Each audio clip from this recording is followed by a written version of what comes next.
Next up is Dr. Michael Laposata from University of Texas Medical Branch. Thanks, Frank. Got it?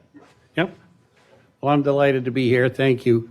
I'm going to tell you a story. We're actually practicing integrative diagnostics. It's a 37-year-long story. Thank God I lived this long. It started in 1983 when I was a resident in the blood bank, and there was a resident on the medicine service, and it was March, and he said, I got a patient who has a prolonged PTT. And I said, Clay, what have you been doing? It's March. You've been a resident for 8 months. He said, I give 2 units of plasma. I don't know why the PTT is elevated.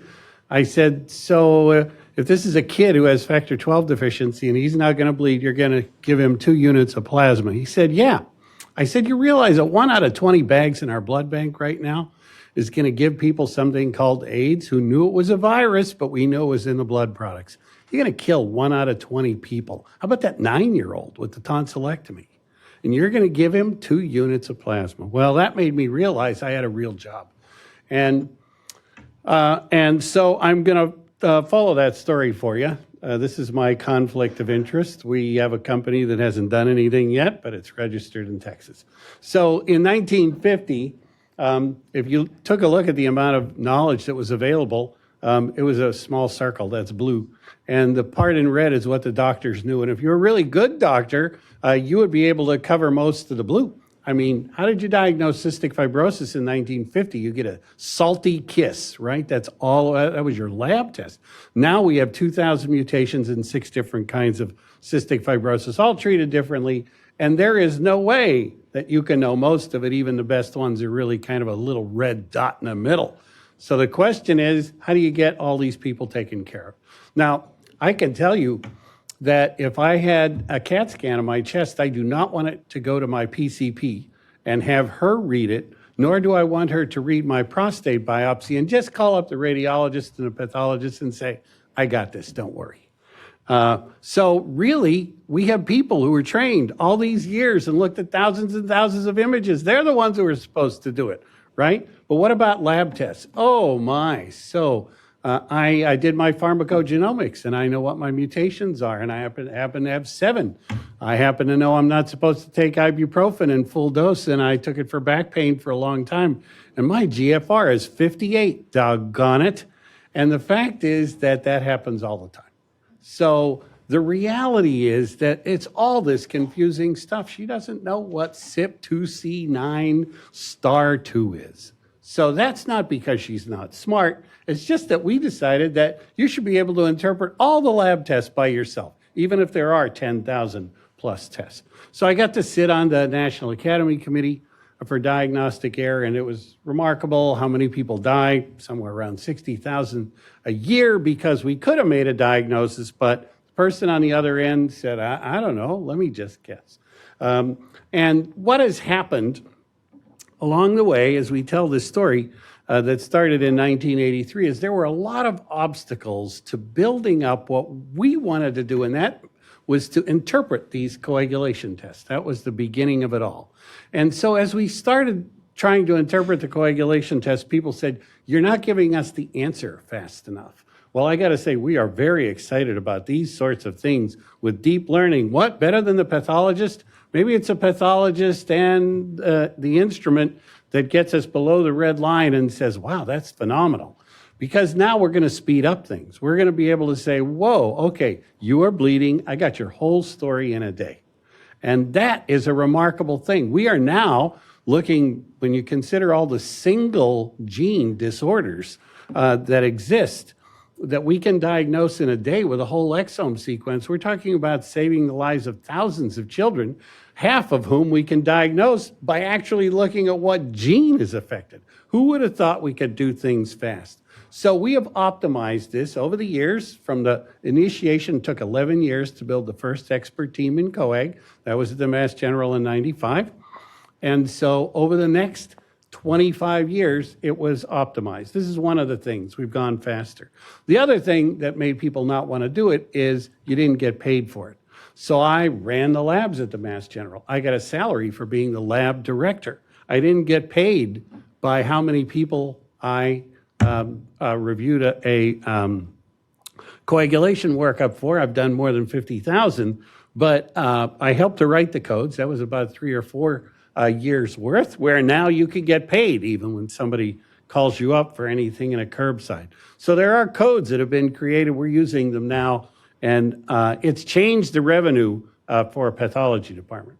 So this is the picture. There we are on the right, tossing over a puzzle piece that says factor V Leiden heterozygous to somebody like my poor PCP, who doesn't know if she's supposed to anticoagulate me or not. What does she do around surgery? What are the other markers she needs to test for to make sure I don't have 2? Because that really puts me over the hump and puts me at risk. So she's not too happy when she sees the pieces falling to the ground. And what I've said is we have to change the whole paradigm of what happens in pathology. I'm sorry, it is not about managing the laboratory. It is about interacting with every doctor and saying, this is the test you need, and that's what it means. And so there's been a lot of turnover in the 10 years that I've gotten to go to Texas because people realized you do this or go work somewhere else. So this is the first thing you got to do. So there we are. The wall's gone between the diagnostic doctor and the ordering doctor. The puzzle's complete. After doing it at the Mass General, I moved to Vanderbilt in 2008, and this was the report from June 30th, 2010, the day before we started coagulation rounds. And I asked the chief medical officer, do you know what any of these mean? He said, I don't even know what the test names are. And he'd been practicing there for 35 years. He said, I look at the asterisks and then I Google them. So what did it look like on July 1st? This patient has a prolonged PTT based upon the presence of a lupus anticoagulant, and they're not going to bleed. Holy cow. Suddenly, everybody understood it. What a change. They called me up the next day, said, how long are you going to do this? I said, for the rest of your life, right? So what has happened over time is coagulation begot some others. Who knows opioid metabolism, and which of those metabolites are biologically active? Not in my head, but we have an expert because 2 people do toxicology, and we have 2 people who do autoimmunity. So lupus and rheumatoid arthritis is not rupus, and complex transfusions are sorted out. Pharmacogenomics has to be 26 genes or so, 260 drugs affected, have to get it interpreted. And it has to be simple. You can't give the genetics. You have to say, do not use ibuprofen, or no more than 1 200 milligram tablet of ibuprofen per episode. Anemia, medicine 101, another problem, and COVID testing. I have to tell you, people were very confused. You get an IgG, does that mean that I'm immune? And so we started doing some work with COVID, and I'll show you some data. So this is another thing that happened along this journey. We had to show outcome data. And now that we can really look at outcome data, it's made a big difference. This is what happened to coagulation in Texas. The red is all the DRGs that are not coag. Look at what happened to the length of stay for bleeders and clotters over those times. Just went way down. The blue is we reached a conclusion and it had an intervention. You could see that when we did a DMT, we reached conclusions more often. We compared ourselves to all the academic medical centers in the United States for COVID because we did an interpretation for those negatives or maybe negatives in the IgGs and IgG. People didn't know, and we put it in my chart so people could read it. So they decided to stay away or not stay away from their family, and look what happened. This is length of stay. We're the blue line, and this is early deaths.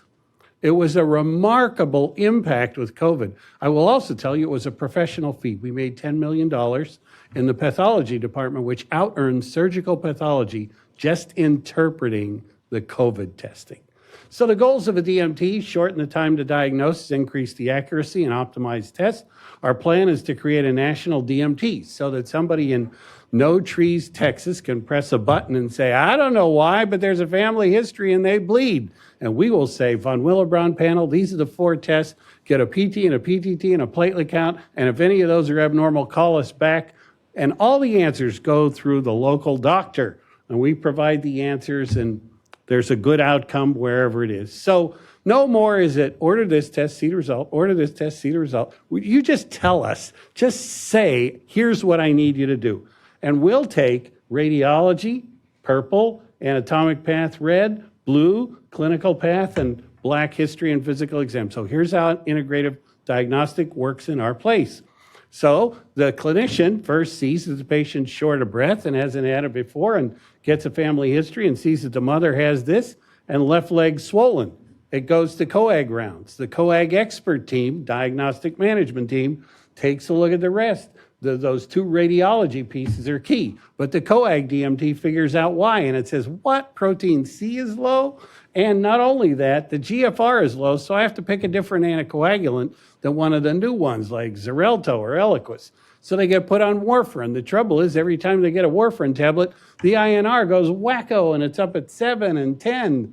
And somebody says, could you take, Amy, could you take this case to the pharmacogenomics DMT, integrative diagnostics?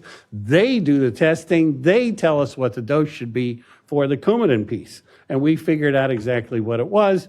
And then we say, wait, back to coag rounds. You know what? There are 2 hits to get the clot. What's the second hit? And there's urine in that's positive for hemoglobin. Maybe it's bleeding. So a biopsy of something that shows up with imaging shows a renal cell carcinoma. AP is pulled into this. We get the genetics of AP and an imaging study. And now everybody is brought together. And this is your life.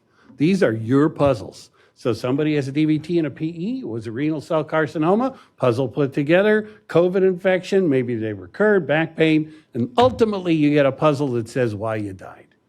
So here it is. I think this is a dramatic increase in the number of accurate diagnoses if we all keep talking to each other and sharing all this expertise. And I hope it'll reduce the number of patients who would otherwise have suffered bad consequences. Thank you.